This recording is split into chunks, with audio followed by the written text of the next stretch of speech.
Hello, hello, hello. Welcome back to Tell the Truth, episode number 32. Yours truly, DMAC, DG, CJ. And look, we are in the middle of OTA season. You know, the dog days of summer.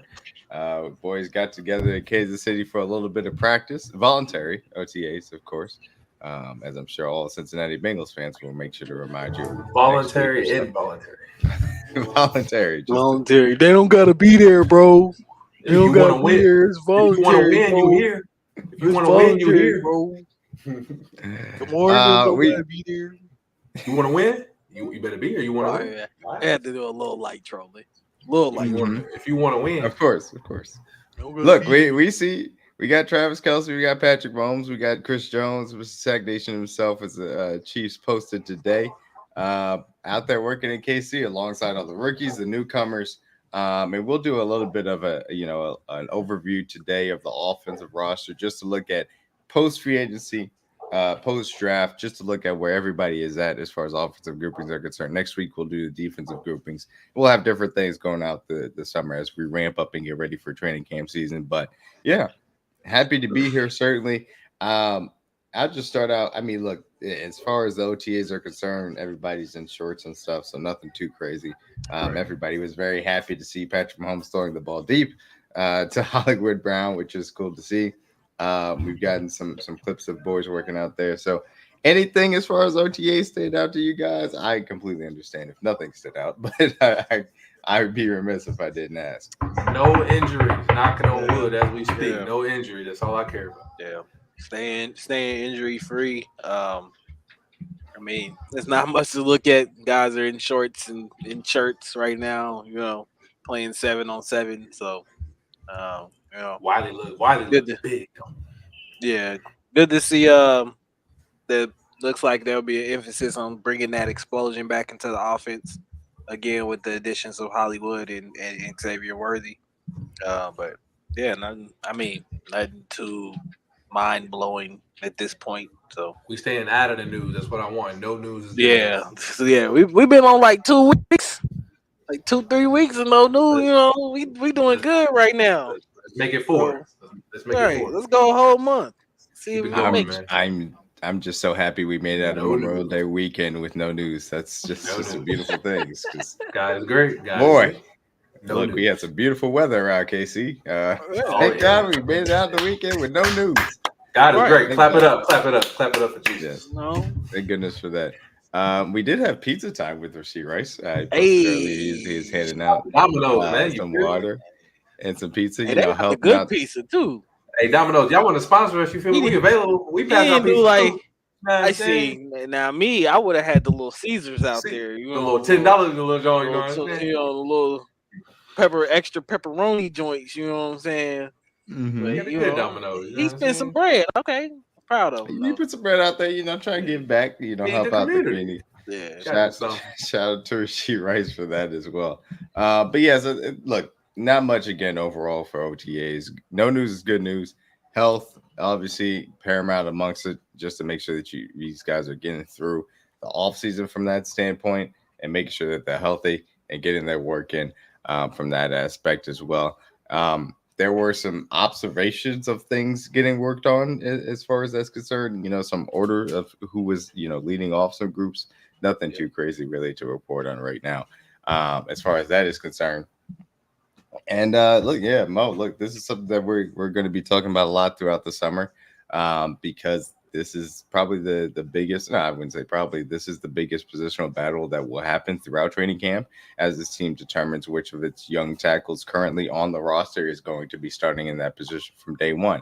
And it's going to be fascinating to watch, certainly as training camp goes on from that aspect. But today, as we do our off-season overview of the offensive end of the roster, I did want to start with the QBs, obviously including Mr. Patrick Mahomes, Patrick LeVon Mahomes, QB1 across the entire league, three-time Super Bowl champion, three-time Super Bowl MVP, two-time MVP, all the accolades and possible that could be imagined from a quarterback, and seeking to do some pretty historical things from a quarterback winning perspective, obviously winning 3 in a row would be unprecedented in NFL history, and certainly to have that on your resume is a huge stamp of approval. The one thing I'll say, Tom Brady talked about a little bit earlier today, discussing how difficult it is to win one and then obviously win 2 in a row, and how three has never been done before for good reason because of how difficult it is from that aspect. There's going to be a lot of debates about Mahomes' historical standing should this team end up finishing off with another February championship again. And it would be certainly interesting where those end up going. But Patrick Mahomes leading this group, I think this is a group personally that has gotten better because I think Carson Wentz is better than Blaine Gabbert, and where we were last year with them. Carson Wentz is obviously a guy that we signed this offseason. He was on the Rams previously. Did not play much for them in any way, shape, or form. Certainly didn't. I believe he started one game for them. Did have a solid game. I think he was over 70% completion percentage, under 200 yards, 2 touchdowns, 1 interception. So, nothing too crazy, but did end up leading a game-winning drive in that game. So take that for what it's worth. But a year truly sitting on the bench behind Sean McVay is not going to be it's not going to be the worst possible thing for Carson Wentz. And I think him coming here and being a little bit more of an athletic backup option with better arm talent, with learning from Andy Reid, being in this room is better. But what I will say is, and I'll ask you guys this question as well, I think this signals now that we have transitioned from a period of where the quarterback room is Patrick Mahomes and a veteran guy, that's an older guy that he can kind of bounce ideas off of, et cetera, et cetera. And we're transitioning a little bit more into the quarterback room is Patrick Mahomes and somebody that you still trust if things go down, if something happens and he's got to come in for a drive or he's got to come in for a game or two. But also is a little bit more of a, hey, we're kind of developing this guy, maybe a little bit on the younger side, things from that nature. So your thoughts on the 2024 quarterback room, DG, and then we'll go to CJ. Yeah, happy to have Carson Wentz in town. As we know, this game ebbs and flows and things happen. Guys get hurt, and go down. Knock on wood, and nothing happens. But at the same time, you always got to have a backup plan. Bringing in a guy like Blaine Gabbert last year, I wasn't too, I guess you could say, too thrilled about or whatever. But at this rate, at that point, you needed a backup. But having a guy like Carson Wentz, a guy who's played at an MVP type level, he has that type of game in his arsenal. At some point in his career, he did. So bringing him in and being able to do some of those similar things for us in case something happens to Pat, him being more, I think, a little bit more athletic than Blaine allows the Chiefs and Andy Reid to kind of not miss a beat there if things go a little haywire and he has to step in and play. I think Pat has evolved to the point now where he doesn't need that veteran guy in there to kind of pick his brain or whatever. Although that is great to have at any point, I think, in anybody's career. I think Pat is mature enough now to where he knows, what to do, what not to do, what he's looking for on film and things of that nature. So definitely happy to see him always evolved. I always talked about his maturation process over the years, and I think this is we're going into year 8 now of his career. Yeah. I think the time is going by quickly, isn't it? Yeah, I think we're all at a point now where we all feel comfortable knowing that he's the leader of this team. He's the voice. He's the guy that makes everything go at this point. So I think we're all comfortable knowing that he doesn't really need that guy anymore to sit in pretty much early on in your career and babysit you or whatever, through your career. So happy to see that process go forward, and hopefully Carson can come in and provide some things off the field as well for Pat to kind of pick his brain as well too, and things of that nature. So yeah, happy with the quarterback room. I think the third guy would be Ola Duncan. Yes, All right. Chris Olodokun right now Yeah. is the third I'm guy. sorry, He I was, We call him no, Chris. you're We good. don't say it like Right. we, Yeah. we assume we assume he's going to be Chris. competing with Ian Book as Yeah. well So from that yeah, standpoint as far as camp is concerned. So we'll see how excited that to ends see up what working out. excited to see what he can do in preseason. Hopefully, we see some things or whatever, but not too many expectations on him or whatever. Just be the third guy, in case things go really bad or whatever. But hopefully, we never have to get to that point. I So believe they also slightly adjusted. I have to actually, CJ. I'm gonna get your thoughts on the QB room while I look some up. Go ahead. No, DG said it all. Gabbard's in there. It's an improvement. We got younger. We've had veteran guys since Pat has been here. It's crazy to think when Pat got drafted, he was the guy learning. Now he is the guy leading the room. So a lot can change in like 8 years. DJ says that's time flies when you're having fun. So obviously he went from backing up Alex Smith. Now he's the guy we're bringing in older quarterbacks to learn from him, and he's still the younger guy in the room. So that's good to see. Obviously we've had guys like Matt Moore be in the building and. Obviously Chad Henne and then Blaine Gabbert. So a lot has changed in the room over the last 7 years. So obviously 15 is a leader. He's the one that's the best quarterback in football for a reason. So now it's his job to get this team going, and you're going to need his leadership now more than ever, as if he hasn't done it before yet, but even more so this year to D-Mac's point, because you're trying to make history and do something that's one of one. It's never even been thought of or even gotten. The last team to even get close was what, New England? What's the last team to even go to 3 Super Bowls in a row? I think it was us. Before New England was the one in 03. So Yeah. I think. So yeah, this you talking about 3 straight? I believe the Patriots. 3 straight? I I think think it's. I think the Pats also did it in the 2010s. 14, 15, 16. I think 14. 15, Oh no, it was 16, 17, 18. They did it. 18, 16, Yeah. 18. It They was won. like one they lost. They won 2, but they lost the other one to the Eagles. Yeah, Beat New right. England. They beat the Rams and lost New England. They lost to Philly. So it's very, very challenging to even get to 3 Super Bowl, let alone think of winning them. So now we're in a position to do so. And we've done the hard part, which in my opinion was the biggest domino this offseason, was bringing back 9-5. Once you got that done, it lets me know how serious this organization was about winning. Everything else just fell into place after that, which we killed every draft position we did. And as far as need and building depth, and we'll get into more of that as the summer goes on. But once you bring 95 back and you bring most of the cast with them, obviously you bring his dog, Joe Cullen, back with him, I'm super excited what this team's going to do going forward. And obviously the quarterback room is set. Now we just need guys to just stay healthy, just stay locked in, and no more offseason news, like we said. And let's try to go win another one, man. Yeah, absolutely. And what I did want to look up to make sure I had it correctly was that the NFL did adjust the quarterback rule, the emergency quarterback rule for the third guy. And so that's a guy that now can be elevated from the practice squad using one of your 2 standard elevations on game day, but also be used as an emergency quarterback and not count towards your active roster. So what the rule was last year was that if you had 3 quarterbacks on your 53-man, you could have an emergency third quarterback that did not actually count against your active 46-man on game days. And now that guy could be elevated from the practice squad an unlimited amount of times and serve as a part of that, kind of active thing, but it's still within the 2 standard elevations. It's kind of complicated, but that would make it a little bit more viable to have your third emergency quarterback on the practice squad, rather than last year, you really need to be on the active roster. This is the San Francisco 49er rule, essentially. This rule is essentially what it is. Yeah, so that we don't have Christian McCaffrey playing quarterback in an NFC championship game for everything that happened there.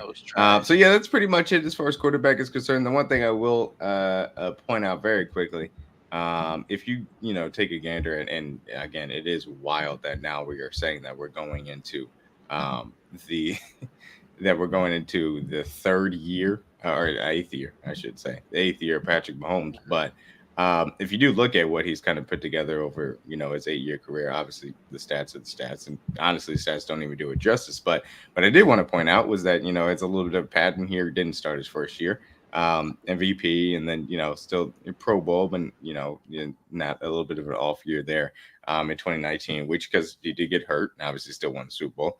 2020 came back, was an all-pro quarterback, Pro Bowl in 2021 as he struggled a little bit to adjust to the too high stuff, came back, lost Tyreek Hill, won the MVP. And then last year we know about the struggles that really happened for this team, especially because of the wide receiver drops and things of that nature. As a result, if you follow the pattern, it seems like this year he will at the very least be an all-pro.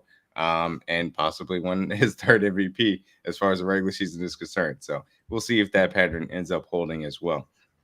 So moving on to a little bit more of a competitive or and an interesting, I guess, from a certain standpoint, position group that will be the running backs. This is a group that has undergone a little bit of change. Obviously, this group was usually headlined by Isaiah Pacheco, CEH, and then Jet McKinnon. Um, Jet McKinnon hurt for most of last year, kind of got, I guess you could say, phased out, for lack of a better term, of the offense. Was really primarily just Isaiah Pacheco and CEH. As a result, it looks like that's going to continue coming into next year. And there'll be a very interesting battle during training camp for that third running back spot between Deneric Prince, Deontay Ingram, a guy came over from the Cardinals, Amani Bailey, and Carson Steele, both UDFAs. Obviously, Asana Hall also in the mix, and then Luis Rees-Zammit, the rugby player, re-signed via the international program as well this offseason. Should be very fascinating to see. So there's two ways that I'll frame this. The first question will be, how do you guys feel about that pairing at the top? And do you think that there needs to be an addition to this running back room? And the second question is, who do you guys think is going to win that third running back job if there isn't? So go ahead, DG, lead us off. Yeah, I mean, I don't feel bad about that pairing.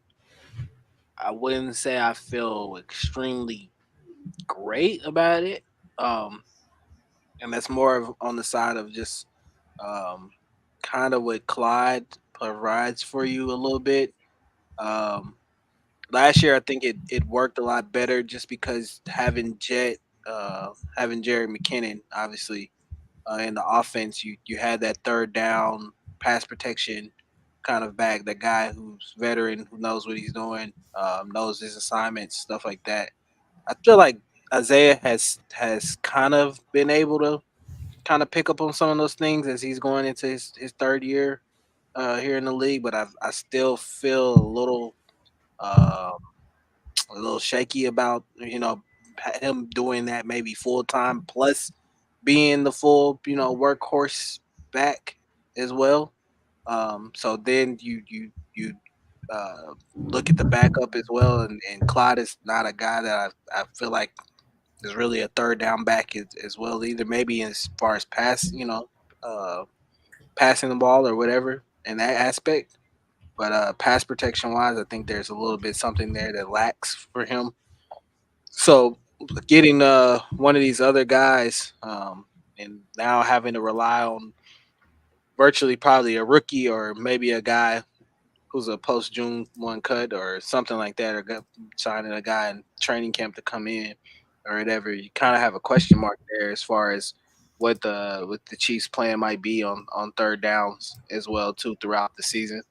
Um, but I would feel like I know Amani Bailey has had some experience at doing that at TCU, being that every down kind of back. So maybe he can come in and pick it up, but then relying on a UDFA rookie to be your third down back is not a position that I would like to be in. So hopefully Isaiah can transition into being that full time guy that's out there pretty much every down. With Clyde kind of coming in and spelling him on maybe some first and second downs of that nature. So we'll see. But I'm not extremely confident in the running back group just because of what Isaiah has behind him. But hopefully some guys can step up, man. CJ, do you feel like there needs to be a running back, addition into the room? And, who do you think, if there isn't, is going to win that third running back job? As of now, I don't hate the room. I don't love it either. If I had to pick someone who's going to win the third spot, I'd probably say Keontae Ingram because he's obviously been in the league a couple of years. He's been in his own systems. He's played in for the Rams and for the Cardinals, so he's been in his own read systems. He's been in systems where they have similar run styles to ours, so I think it'd be an easier transition for him Deneric Prince still has some things to learn as far as reading the holes and knowing when to shoot the gaps and knowing when to hit the hole at a certain time. And I think he'll be good by the time we get to the end of the year. But as of now, I'll probably just go with Ingram just because he's a younger veteran, has been in the league, he's been around, so he kind of knows the system. I would definitely like to add someone for sure. So if someone gets cut like after training camp, absolutely. If anyone doesn't make a roster, somebody that's available, I'm always down for adding someone to this group for sure. Because I like Clyde for what he did last year. He had a bounce back year, in my opinion. He made some big plays for us down the stretch and played well, even when Isaiah Pacheco was out. So I give Clyde all his flowers for what he did last year for keeping us afloat. I think Pacheco is going to have even more presence on third down, like DG said. I think his role will expand, which we expect him to do. This is the kind of guy we knew he could be coming out of college, and he's kind of grown and gotten better every year. So I expect that same trend to happen this year as well. So I think his third down snaps will go up, but I definitely would like to see us add another third body to the room. I'm about to see who else is actually available. That would be nice. As far as I don't know who's cut right now. But don't look at that list. It's a scary list. I know it's nasty because most of the ones all guys are on board. I think you hit it on the head with the Keontae Ingram. So yeah, it'll probably be Ingram, but this list is nasty. This is trash. Yeah, it's a nasty list. I will agree, though. I think that Keontae deserves to be the leader in the pack for right now. Like you guys said, he has NFL experience. He brings the skill set from a third down perspective that you spoke about, DG. And I agree with you. I think Isaiah has gotten better at some of those things, and I think that a lot of it was out of necessity at a certain point. But he was able to show that it was not a liability to have him out there on passing downs, whether it was from pass protection standpoint or just catching the ball in the backfield and making stuff happen. Yeah. Though I still think there is a lot of room for improvement from that aspect if you were to make some type of acquisition. I will have to say, unfortunate news that we got out of Saints OTAs. Old friend Tano Passanio did tear his ACL. And so he's going to miss the entirety of this upcoming season for the New Orleans Saints. Hope you get better soon, TK, certainly. But I have to say this is something as far as the Saints are concerned. If they do get off to a slow start, guys like Alvin Kamara, guys like Marshawn Lattimore could be cap guys that they decide to move at the deadline. And if there is a day 3 pick that is willing to be put on the table from that aspect, I certainly would be willing to get either one of those guys. But certainly, as we talk about the running back room, Alvin Kamara makes a lot of sense for what you already have in this room, in my opinion. You like the idea of that, DG? Alvin Kamara would be. Bro, if AK is actually available for trade, which I don't think he will. I don't think they're stupid enough to do it. But if he is, do what you got to do and get him on the field. If you really want to go back, if you really want to go to New Orleans, which would be ironic because he plays there. If you really want to New Orleans, if you really want to go to New Orleans and try to go 3P, you bring in Alvin Kamara, that essentially pencils you in. I'm not gonna lie, because that's the ultimate weapon as far as like third down backs in the league. Outside of CMC, he may be number one. Like that's literally what his job is being on third down. So if he's actually available come October, I know Marshall Lattimore, me and D-Mac have had this conversation. He definitely will be available. I can tell you that right now. They've kind of moved on. They've already drafted his replacements. But if AK is actually available, I know he loves the city. I know he doesn't want to leave. But if his name actually comes on the report of being available, I would be very, very interested. I agree. And look, my idea was just look. I mean, the Saints are not going to be a good team this year. And you're already losing, a key part of what you thought that defense was going to end up looking like from Passanio's perspective as well. It's not like Derek Carr is going to be amazing. I will say the Saints have a very tough start to the schedule. They start out with the Panthers, which it's the Panthers, but they do go to Dallas, and they got to play Philly. They got to go to Atlanta. They got to go to us. And then they got the Buccaneers as well. So it's not going to be easy to start off the year from their perspective. You get off to a slow start, you're out of the playoff picture. Maybe that's something that you're willing to have a conversation about, some of your veterans that you're willing to move on from. So we'll certainly see how that ends up bearing out from that aspect. A little bit of a transition to a different, kind of skill position group here with the wide receivers. This is a group that's kind of obviously gotten a lot of talk, especially from last year. And what, for lack of a better term, a disaster was last year between the drops and experience running the wrong routes, etc. However, because of the greatness on the rest of the roster, they were able to get the job done. As a result, this team felt like it was a priority to get the speed back element into this offense, and they made 2 major moves to make sure that happened. Obviously, going out and signing Hollywood Brown to a 1-year deal that was extremely reasonable. something that we talked about on our offseason previews or offseason predictions, something that was a part of, I think, certainly mine and maybe one of you guys' offseason scenarios as well. A target that made a lot of sense. He's a guy that's handled targets in the past, 90 to 100 on a consistent basis. We know about the speed element that he could bring to all three levels. I think as a second target in this offense, he can thrive at a high level, obviously behind what Travis Kelce brings to the table. And I think he can have a really explosive season. In the first round, they traded up from 32 with the Buffalo Bills to go get Xavier Worthy. A pick that made DG extremely excited. Can't even overstate that, to say the least. And to bring both of their speed in, there is a pending case as far as Rashee Rice is concerned. He did get absolved or have the charges, quote unquote, dropped. It does appear that he's not going to have charges brought against him in the first place for the nightclub incident, but his driving incident is still pending, and a civil cases are as well. So we'll see. It does appear there's going to be a suspension there. They are returning Justin Watson, somebody who I think kind of saved them at times last year. But is coming in here as a wide receiver 3/4. Sky Moore, Kadarius Toney still coming around. Did not see Kadarius Toney at OTAs, which in my opinion is insanity. But I will not turn this into a Kadarius Toney slander session. And then we also have some down the roster interesting guys. Justin Ross, who we saw at times had some issues with the suspension last year, or I shouldn't say suspension, technically went on the exempt list.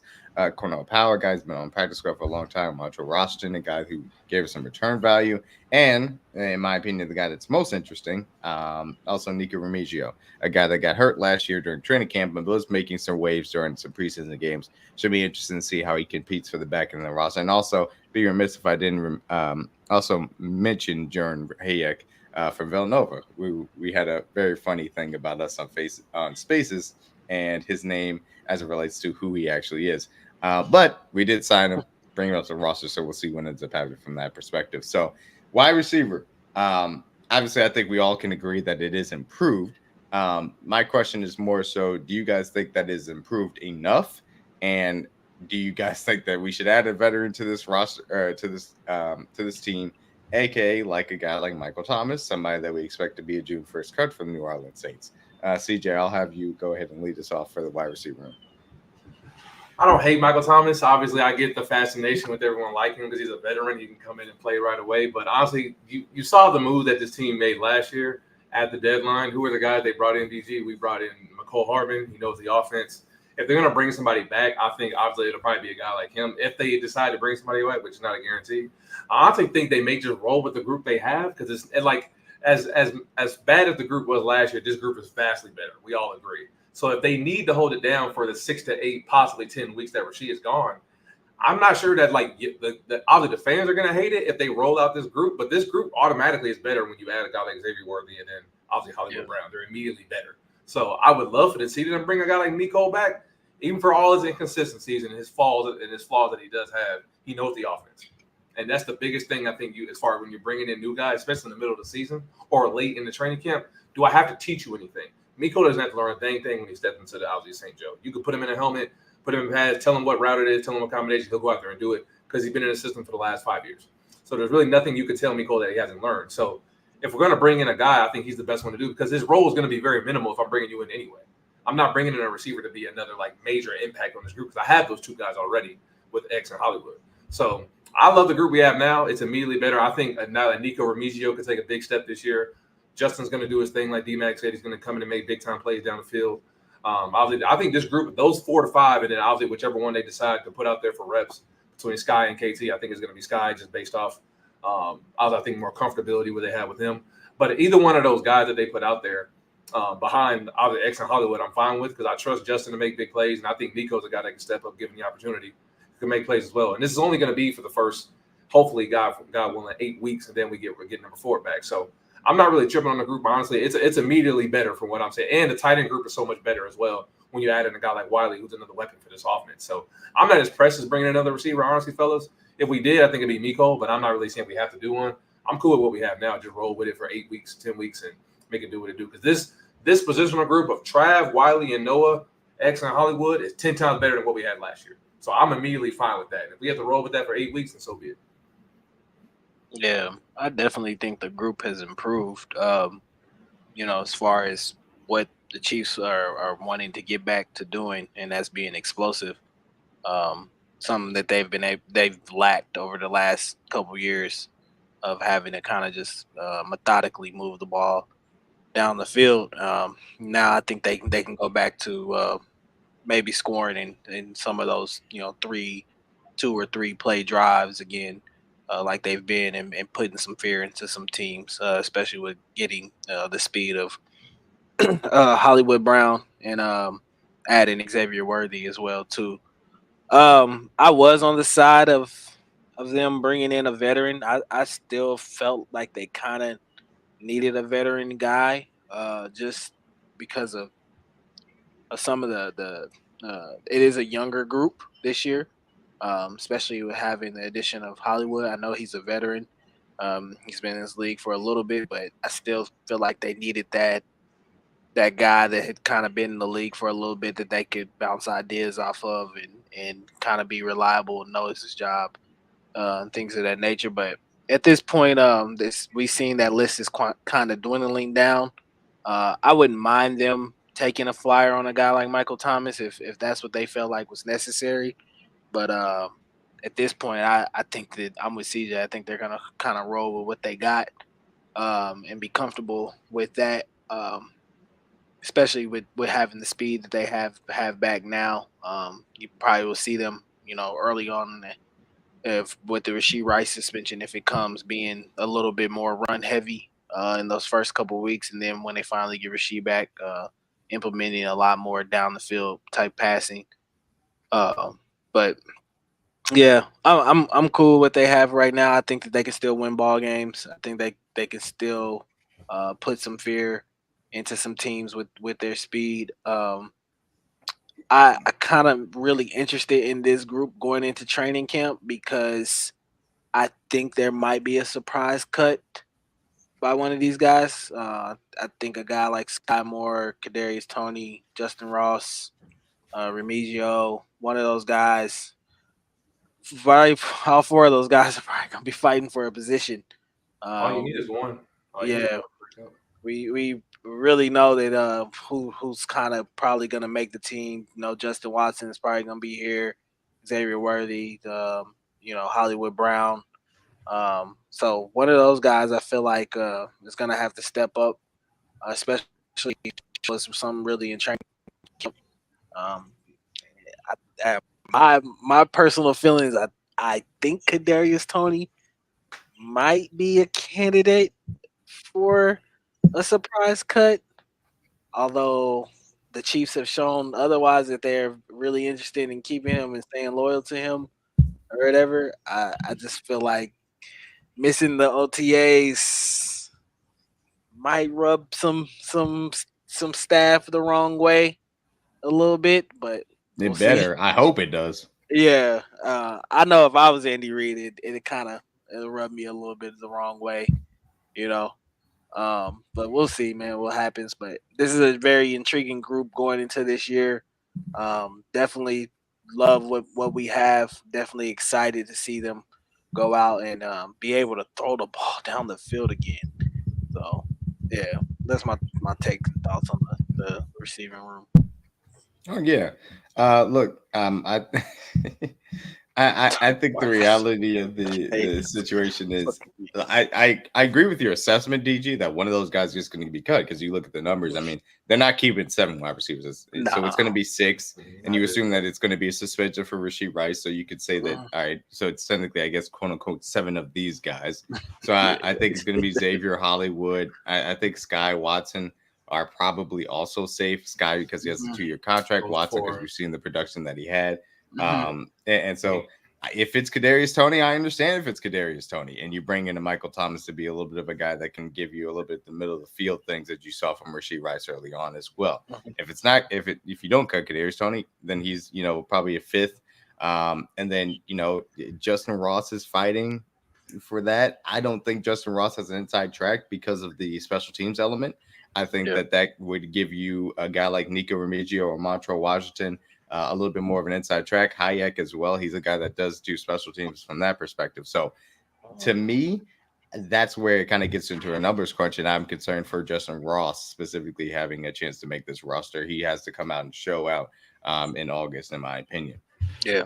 But yeah, I mean that's just my general idea. I don't think there's any other wide receiver that's worth really talking about unless there's some surprise cut that ends up happening. But I do think that there is a reality where Michael Thomas makes sense for this roster, assuming a Rashee Rice suspension to start the year from that aspect as well.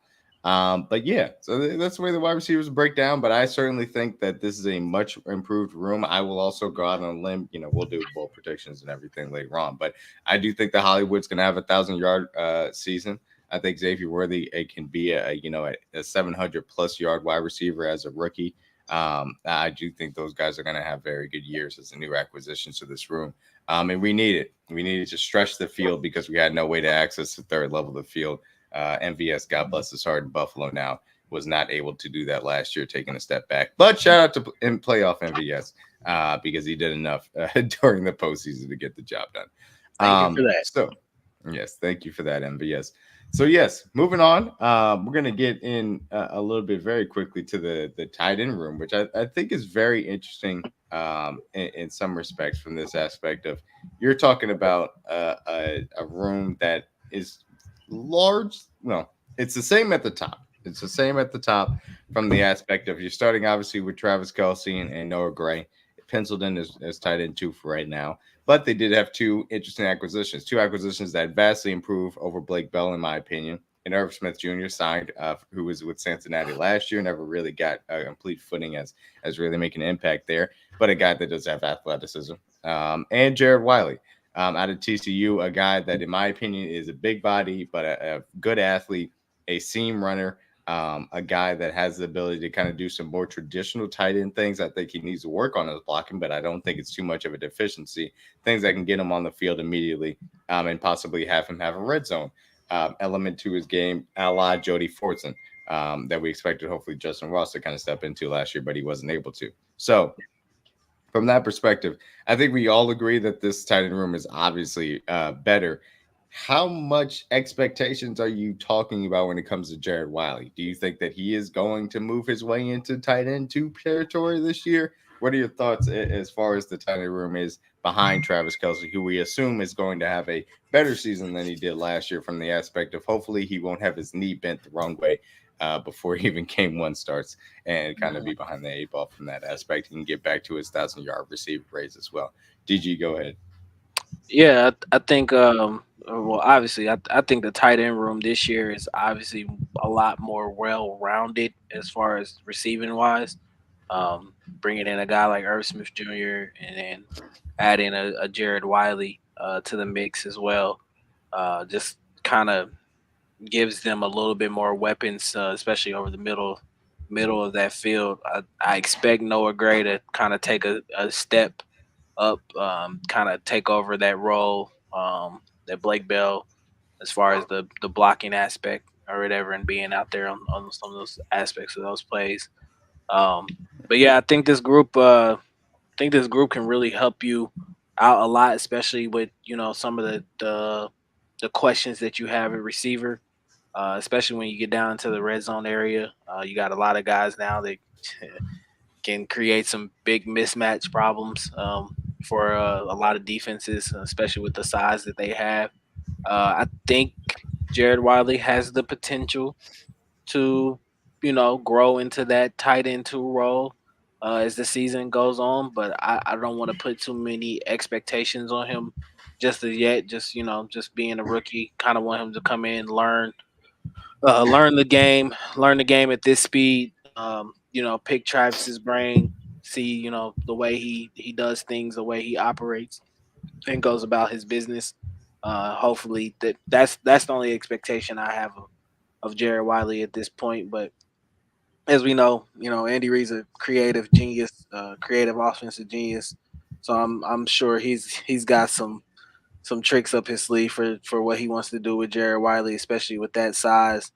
Having a 6'6" guy in the in your system, be able to have that size, something that the Chiefs haven't really been able to have in a while. I mean, outside of Travis Kelce, so Hopefully, we get to see maybe some back shoulder fades to Jared Wiley in the end zone.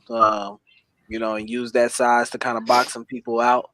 But yeah, I think the group is a lot more well rounded.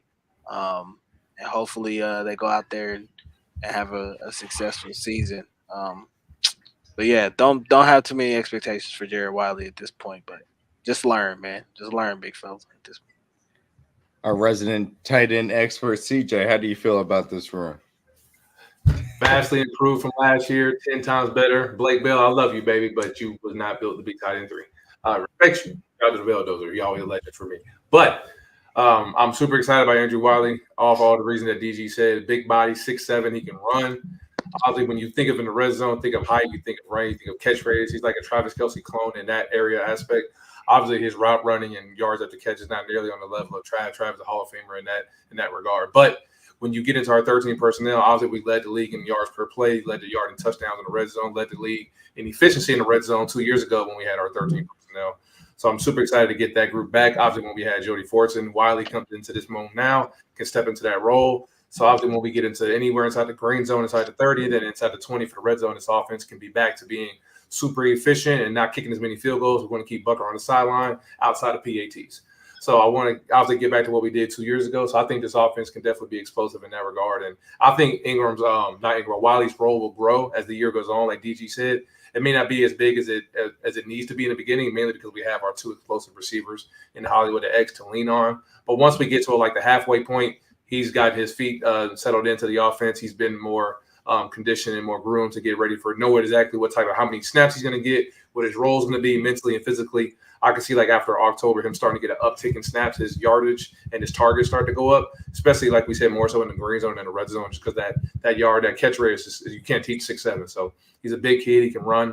I'm super excited for him. I don't expect too much just because Noah Gray has been in this offense for the last 5 years. He knows everything, or 4 years. Sorry, he knows everything. He knows what to do, knows where to be. He's super consistent. He's always available. And he catches everything usually that's thrown to him. So I don't expect Wiley to just completely take over his role because that's what Noah is good for. And that's a good thing to have multiple guys that can play. So when at the end of the year, when we want to use all 3 of them, we'll have all 3 guys we can depend on to make a play if given one-on-one coverage. So I don't expect too much from Wiley, but toward the end of the year, I expect his numbers to go up. But when you have that kind of size in the red zone, man, it can get real scary because Travis is already 6'6" in his own self. So you add Wiley, it can be scary and very hard for defenses to game plan because if you shift your defense toward them, then you're leaving guys obviously like Rashee Rice when he's back and Hollywood and Xavier Worthy.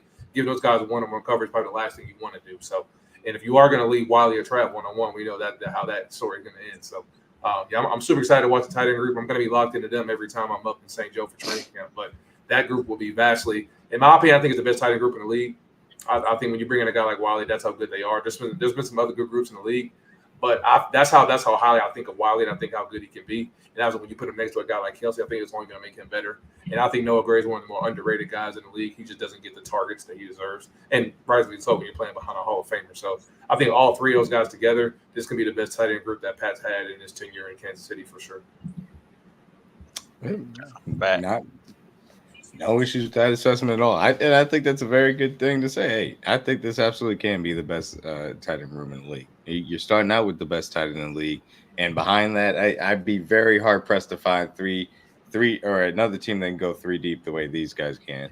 With a little bit of different skill sets in all of them. Irv is a little bit more of the split out tight end. Jared Wiley's a little bit more of a traditional guy, certainly a red zone threat, seam runner. Noah Gray is a little bit more the H-back kind of guy that can move around and do some different things. So I like the versatility, again, for a team that uses 12 and 13 personnel sets as effectively as we have, even while having a guy like Blake Bell that wasn't really much of a receiving threat.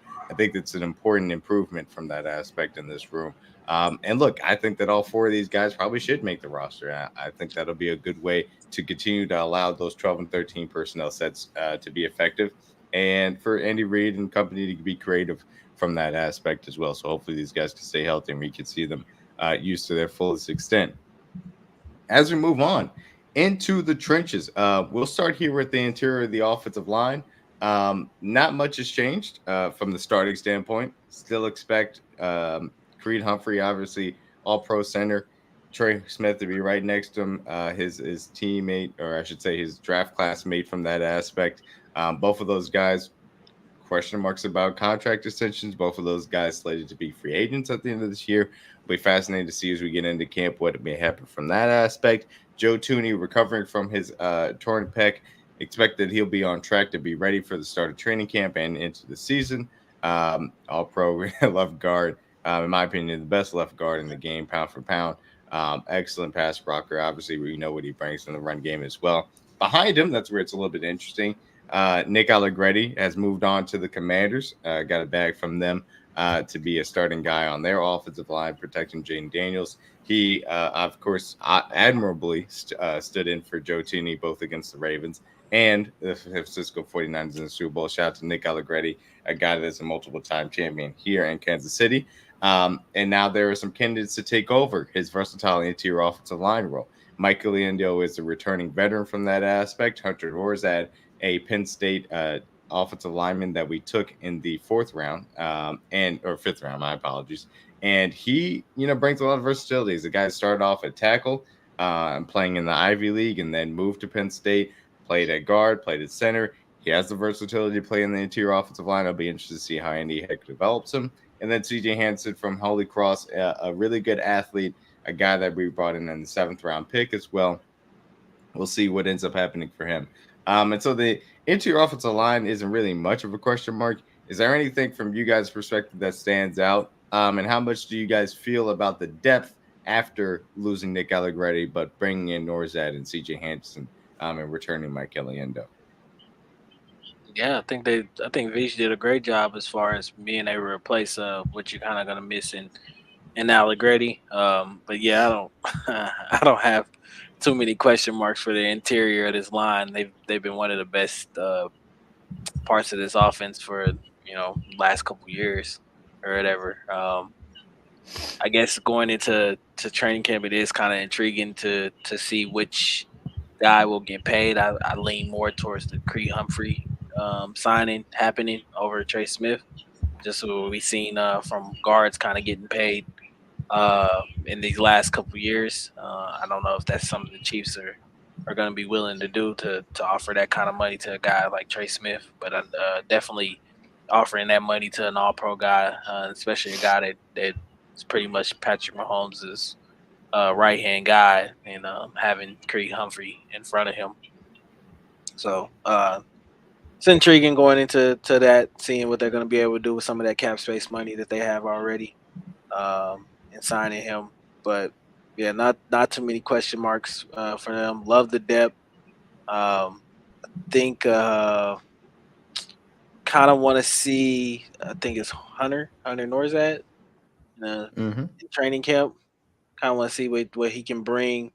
I know C.J. Hansen's a little bit more raw in that aspect, but Norzad having the versatility to kind of play different positions on the line, kind of intrigued to see what he can bring in training camp and watching, have a real close eye on him in preseason as well too. So that's fair. Definitely get it. CJ, how do you feel about the interior offensive line, especially from a depth perspective? Obviously, like we said, best in the league, like DG said. Obviously, I think it's been the best in the league for the last 2-3 years outside of Philly. That's the only team that we kind of been in competition with as far as like guard to guard. When you bring in guys, obviously like Kingsley, you're trying to get younger. And obviously you bring in guys like Hansen and obviously like, hope I say his name right, Torres and Matoro. So you're trying to get younger in different positions behind Joe Thuney, behind Trey Smith. If you happen to have guys like move on via free agency, move on via trade, you always want to have guys that can step in the next and be ready to start right away. And we did that obviously when we had Nick Allegretti. So this organization, this unit has done a great job of finding talent in the back end of drafts, even undrafted guy that can be ready to come in and play right away. And I think they're going to continue to do so. I would love to see a guy like Joe Thuney or Trey Smith get extended, but I know that's not the reality of the situation. More than likely, one of them will probably have to move on. I think it'll probably end up being more likely than Trey Smith because Joe Thuney is just a better player, but we also like to stay younger. So if it's up to me, I would pick Joe because he's a better player. Like D-Max said, he's the best in the league, but I understand youth and I understand age is very important to each when you're building a roster. So I think whoever develops into a starting guard or a guy that can be a starter in the next 2 years will be definitely important for this offense. And obviously we know the biggest grouping as far as like competition-wise with Kingsley and Wanye to figure out who's going to be our left tackle of the future is the biggest question mark of now. But I think Veach did a great job of bringing in guys who can kind of play multiple positions, play guard, play center, guys that can come in and make plays right away if they need to, if need be. That's kind of been the mantra of our O-line the last couple of years. If a guy goes down, we can step in right away. Whenever Orlando Brown went down, Joe Tooney went out to left tackle in the Bengals game. Joe Tooney goes down, Nick Allegretti comes in right away and steps in the biggest game of the season in the AFC Championship and in the Super Bowl and stepped in flawlessly, and we didn't miss a beat. So I think Andy Heck has created a standard in that room, and no matter what your name is or where you're from, you have to come in and perform. And I think Veach just kind of had that mindset. If you can come in and play, and we know the biggest thing of this team, the biggest theme is versatility. If you can do multiple things, you'll find a way to keep a job here in Kansas City. So I'm excited to see which guys kind of step up in that mold for sure. But I love what he did at building depth at every position and finding guys to step in, whether it be a guard or a center, and especially tackle going forward for sure. I think Veach did a great job of trying to clear multiple areas at one time and see which guy sticks. Yeah, absolutely. And I think I think you guys hit the nail on the head. I feel comfortable with Hunter Norzad kind of being that Allegretti replacement because of his versatility, because he's really smart. I expect him that he'll be able to pick up the playbook immediately. I do trust him from that aspect as well. I think CJ Hansen and Caliendo will be just fine as far as the interior offensive line depth is concerned. But I did want to bring this up just from this perspective of the Creed Humphrey and Trey Smith conversation. We look at the top of the center market right now, sitting around 14 million with Jason Kelsey kind of retiring. So it's technically 13.5, but that's really what the standard is right now. Fully guaranteed up to 42 million with Ragnow's new deal from that aspect as well.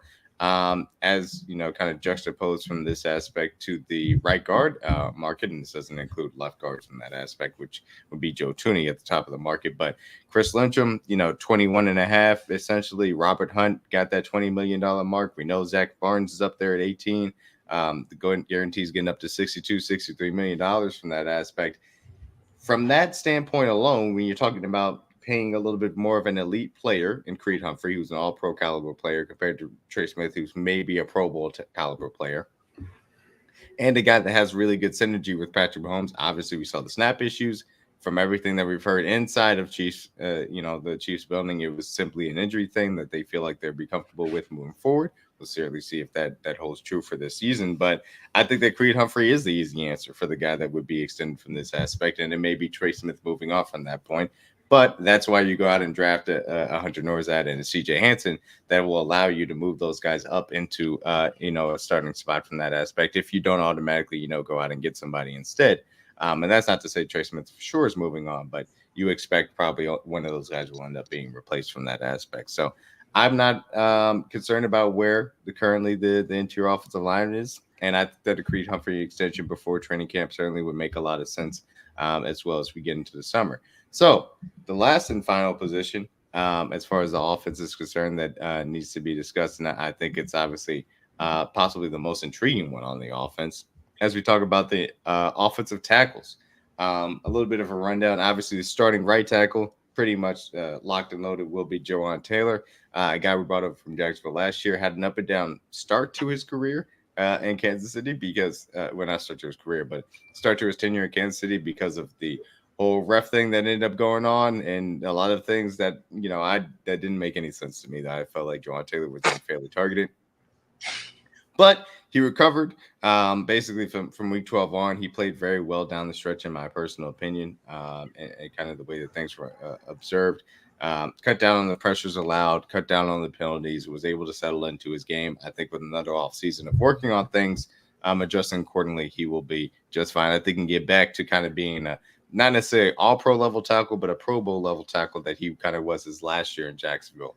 And that will be very good because that secures you having, 4 out of 5 of your offensive line playing at a good, to elite level based on which position you're talking about specifically. Behind him, it kind of starts with the left tackle battle.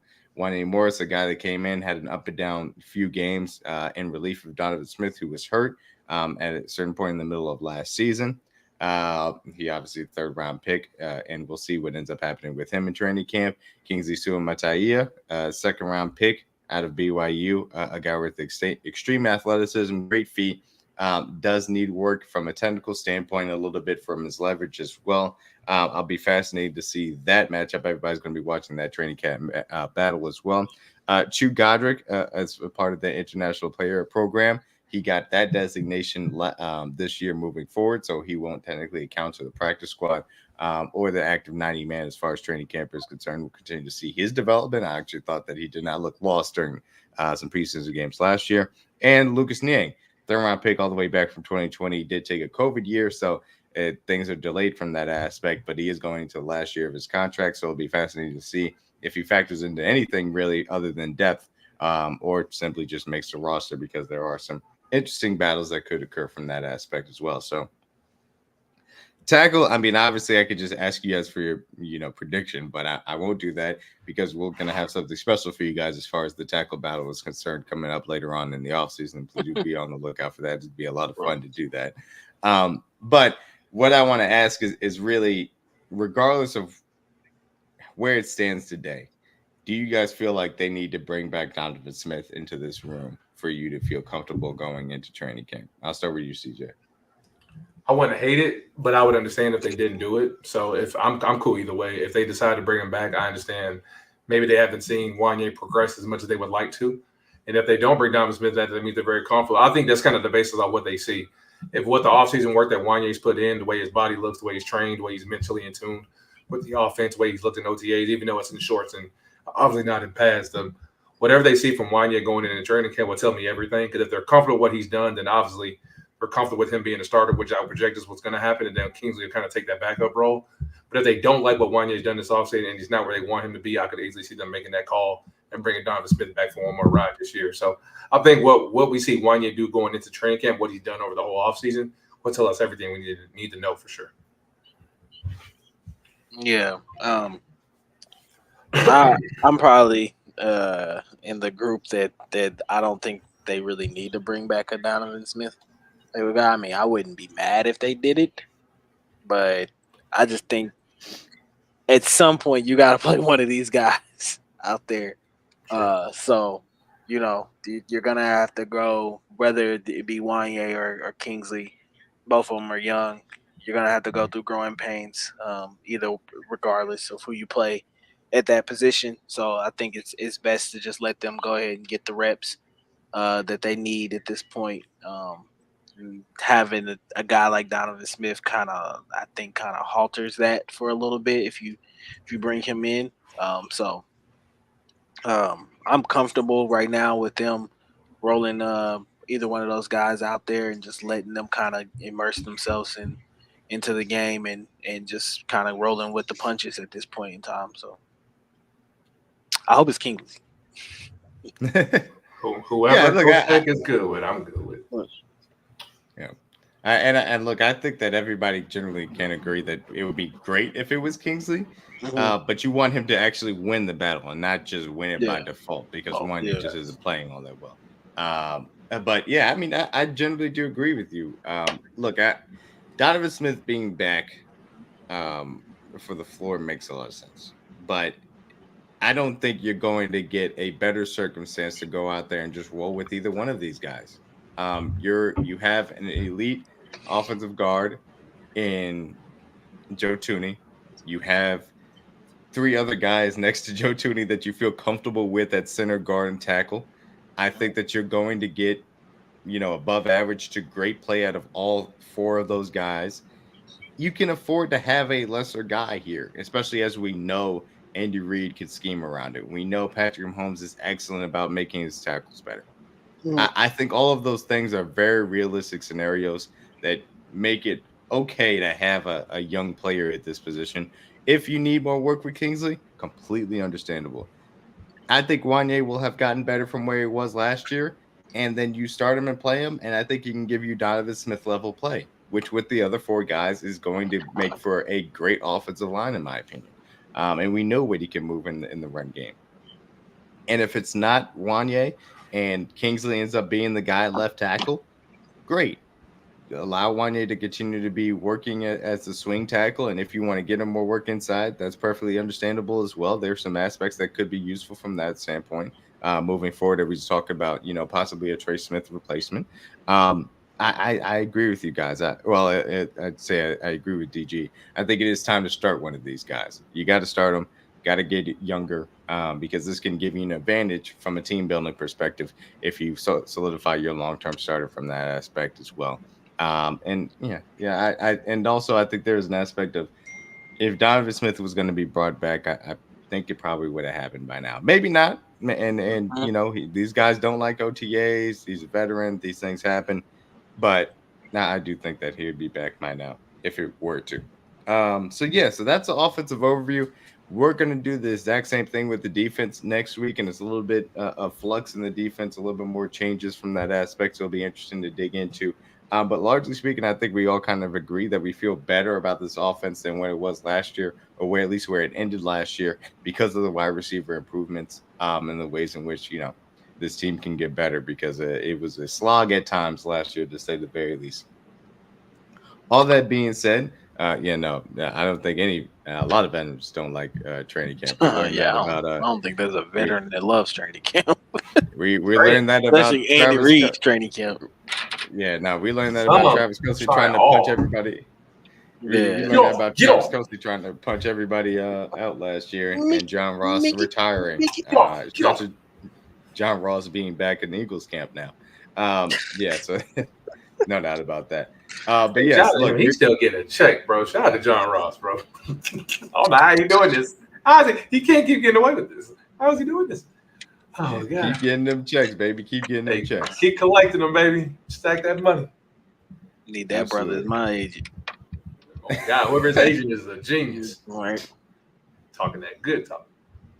Talking that good talk. So once again, also, please be sure to go to Kansas City People's Choice Awards and vote us. We are in the finals Vote. for best podcast. Make sure you guys go ahead. We did put it in the chat earlier, and then also it is on our Twitter page. You can go and find that link as well. Y'all better on vote. at Kingdom Cast, man. Look, we just we appreciate you guys wanting to recognize us, and if you guys want to recognize us, this is a great way to do it. So there you go. But yeah, look, like I said, next week we'll be back with the defensive overview. We got a lot of fun stuff coming up for the rest of the summer. We'll give you guys a little taste of that later on as well.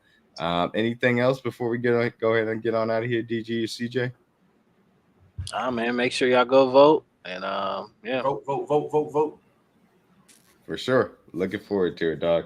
But yeah, man, for myself, DMAC, for CJ, for DG, that was Tell Truth, man. Peace out.